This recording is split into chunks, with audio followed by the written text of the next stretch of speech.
Welcome to Drive the Daf. Clear, structured explanation of the daily daf in 20 minutes. You can even follow in the car. Pesachim Daf contains two Mishnayos and two Sugyos. The daf begins with a Mishnah that introduces the halachos of carbon Rishon versus carbon Pesach, the actual carbon itself, and what way are they similar and in what way are they different. The Gemara brings two brises which have two different ways of deriving all those halachos, and then it adds some additional halachos that aren't mentioned in the Mishnah.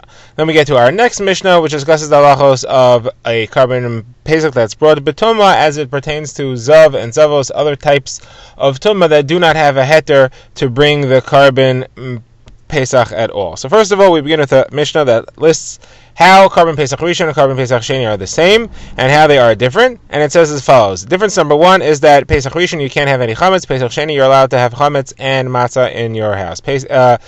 Difference number two is whether you have to say halal. Pesach Rishon you have to say halal both while you're doing the avoda of the carbon and during the eating of the carbon. That is the night of the Pesach Seder. Pesach Sheni you only say halal while the carbon is being brought. You do not say halal in the actual eating of the carbon itself.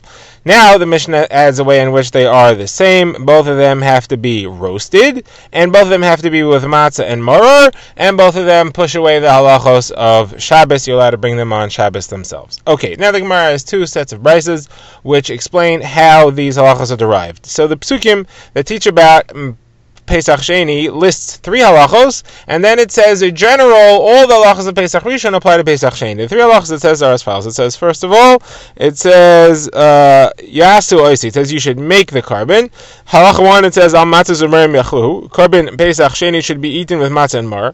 Then it says Le'yeshu mimenu ad boker. You cannot leave it over till the morning. Then it says Etzem le'yishbru ba. You cannot break any bones. Those are three halachos the Torah specifically says apply to Pesach Sheni. Those also apply to Pesach Rishon.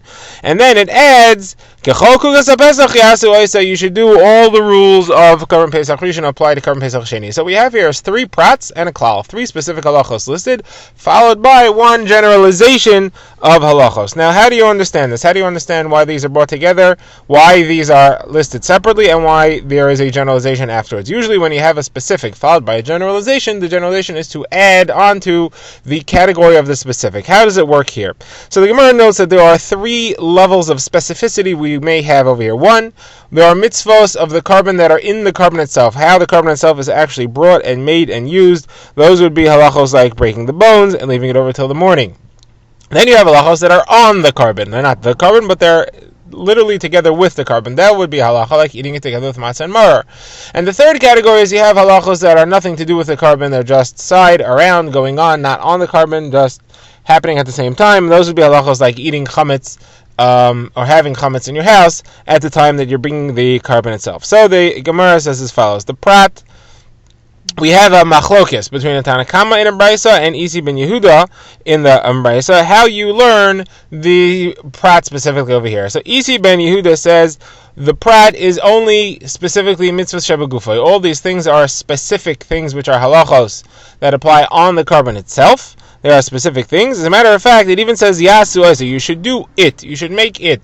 The halachos that are the same are the halachos that are the halachos of carbon Pesach Sheni that are the same as Pesach Rishon are the halachos of the carbon itself, the highest, most specific level. Anything else, we do not need a limud. Anything else does not apply. There is one thing that the Torah does add, and that is the halacha that has to be matzah and maror together with it. That is how Isi ben Yehuda learns it. Now, the other Tana, the Tana Kama, he says no. We have first the Torah tells me mitzvah shebagufay. It says that it has to be etzem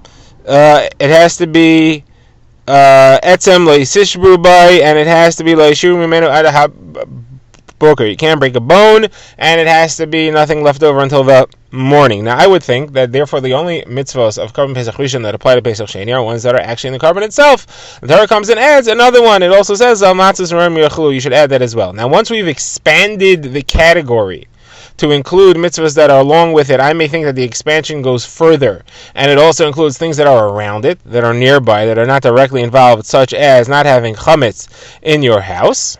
For that reason, we have the specifics. The specifics limit the generalization. The specific examples limit the generalizations to things which are in the carbon, and one level further than that can be included by the generalization, adds it one level past that, but not all the way to the most general, which would be any halacha even surrounding it and around it, and that's how that drasha works.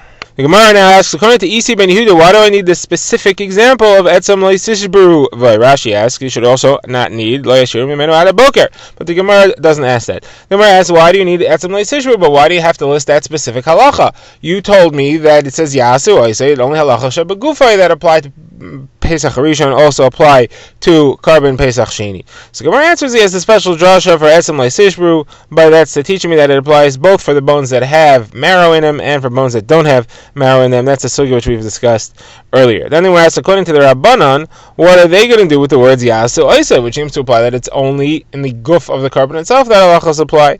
Gemara says they'll tell you yasu oisa is to teach you that you don't do a carbon Pesach Sheni for one person. It has to be two or more. That's why it's yasu. It's plural yasu, plural people. Oisa should do it. That is the Gemara's first brisa, and its first list of explanations as to how these gzeros, these limudim, function. Now, the second brisa works differently. The second brisa says the three specific mitzvahs that are mentioned are divided up into different categories. It's not guf, ala guf, and around the guf. It's mitzvahs asay, mitzvahs lois asay, shenite asay, and regular mitzvahs lois asay. A mitzvah asay is a positive mitzvah you're supposed to do. The example of that, of course, is the halacha that the Torah specifically lists al matzos and murim yachlu. That's a mitzvah saseh. The lo saseh shenite glaseh is lo yashiru mimenu ad boker. You're not supposed to leave it over till the morning. That is a mitzvah saseh that is nite glaseh, meaning that there's a way to fix it. If you do leave it over to the morning, you should fix it by burning it.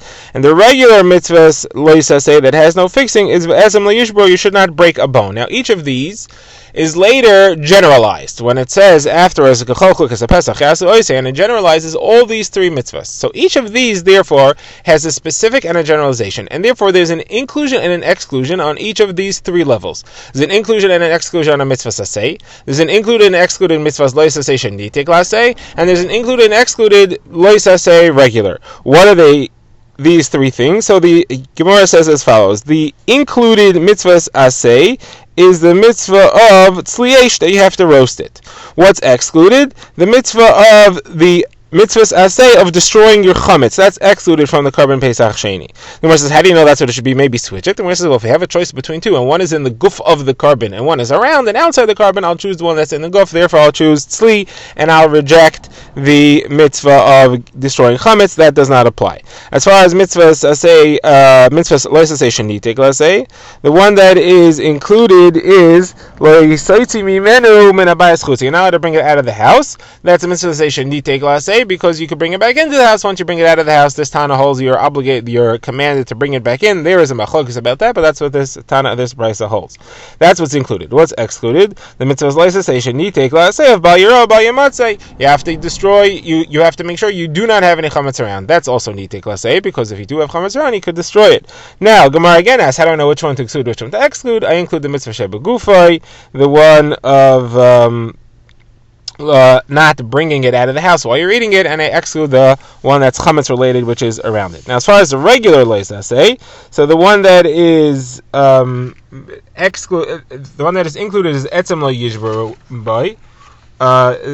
The one that is mentioned is etzem lo yishbru boy. The one that is included is lo yisachel mimenu not. Don't eat it raw. The one which is excluded is lo yisishach el chametz dam zivchi. You can't have chametz around. Again, how do you know which one to include and exclude? Exclude the one which is not in the guf. Include the one which is in the guf. Okay, we now refer back to the Mishnah and discuss a few of the additional halachas we saw there. We saw the halacha that carbon Pesach Rishon requires halal at the time of asiyah and at the time of eating, while Pesach Sheni only requires at the time of asiyah. So the Gemara says, how do you know this?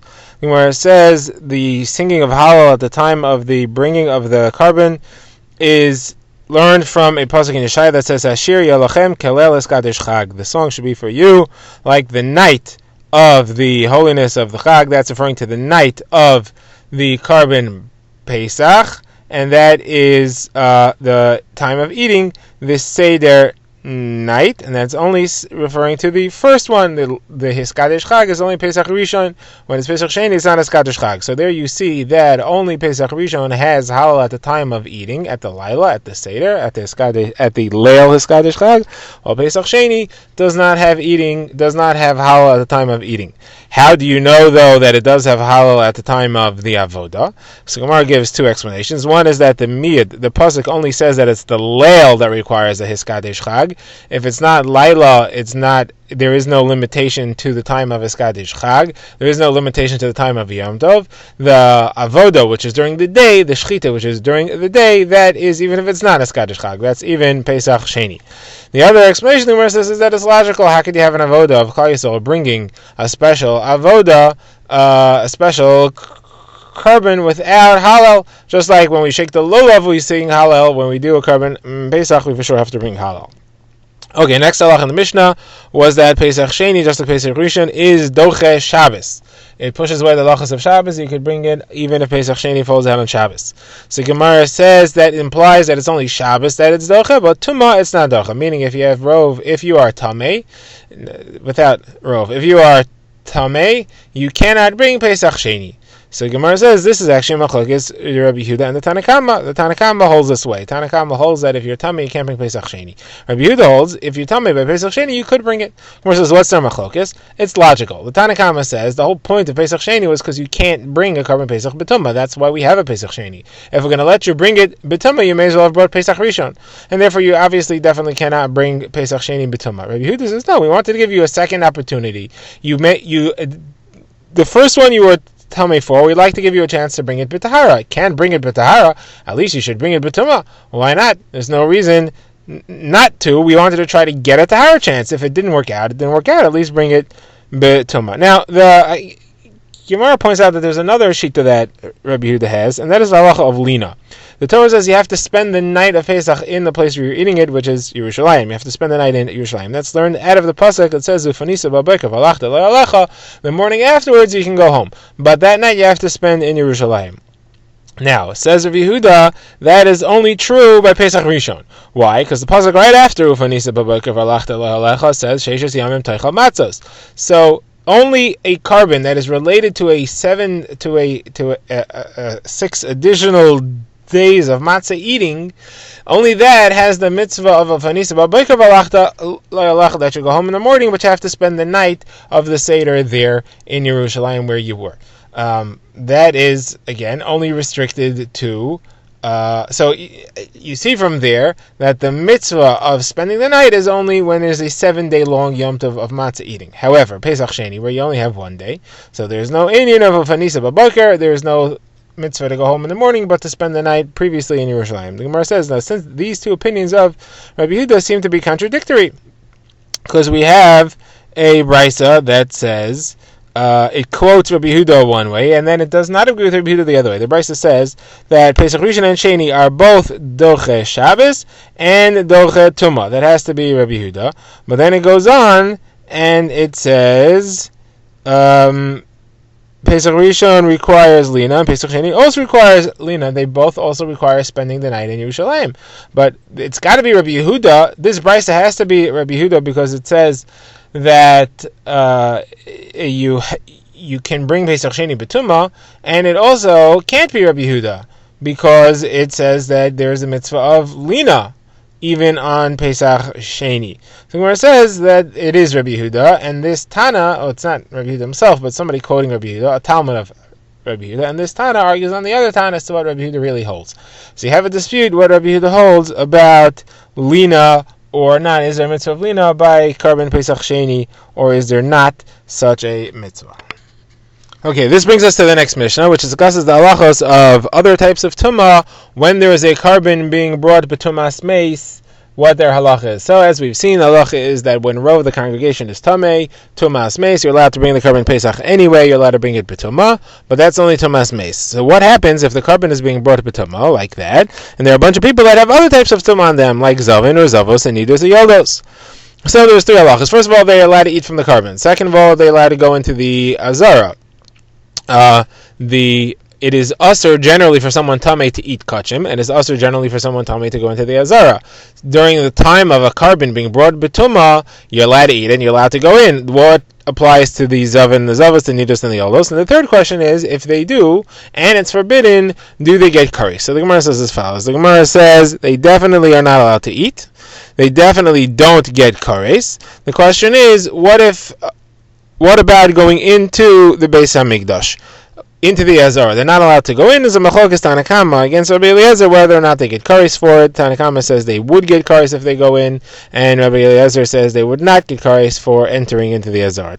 The Gemara now begins and asks, what is the sources of these halachas? First of all, what's the source that Zavos, Nidos, Zavin, and Yoldos would not get kares for eating from the carbon Pesach when it's brought betuma? The source is as follows. When the pasuk describes the iser kares for eating a kachim, it says v'nefesh asher tochal basar misevach hashem v'mashal Hashem v'tomasi olav v'nechos ha'nefesh hahi miyameh. Just before that it said kol tahar yochal basar, that if a tahar person is allowed to eat it. So these two are connected. It's only when you have tahar people, when it's only tahar people that are allowed to eat, only then is it that tamei people get kares. Here in this situation, the carbon is being brought by tuma. It's being eaten by tamei people. Different type of tuma, but it's being brought by tamei people, and being eaten by tamei people. Therefore, the pasuk of kol tahar yochal basar doesn't apply, and therefore the rest of it, the following pasuk doesn't apply. V'nechrasa, there is no kares on that either. Rabbi Eliezer holds that there is no kares even for going into the Azara for these people. What's his source? Very similar type of drasha. The pasuk says, "V'yishalchu min ha'machane kol tzura v'chol zav v'chol tamei lo nefesh." You should send out everybody who has taras, zav, or Tuma. So when those people are all sent out, that's when there's an Isser Kares on the people who will come in Bituma. However, in this situation, the Tuma is not being sent out. Tuma is being allowed into the Azara. So then there's no Kares on the other people, even the ones that are sent out, like the Zav and the Tsaras. Okay, now the Gemara has a question. Rabbi Yosef says, what about the Heichal? We know that somebody who's Tamei Meis is allowed to eat from the carbon Pesach if it is a Pesach Haba B'Tumah. They're even allowed to come into the Azara, but they're definitely not allowed to go into the Heichal, the building of the Beis HaMikdash. Even Kohanim are not allowed in there unless they have a reason to be there. These Tameim are certainly not allowed to go in there. The question is, if they do go in there, is there a problem or not? Do they get kares for that? Are they violating an Isser? Or do we say, you know what, once we took the Isser off and we allowed them to go anywhere in the Azara, so they're also allowed to go into the Heichal?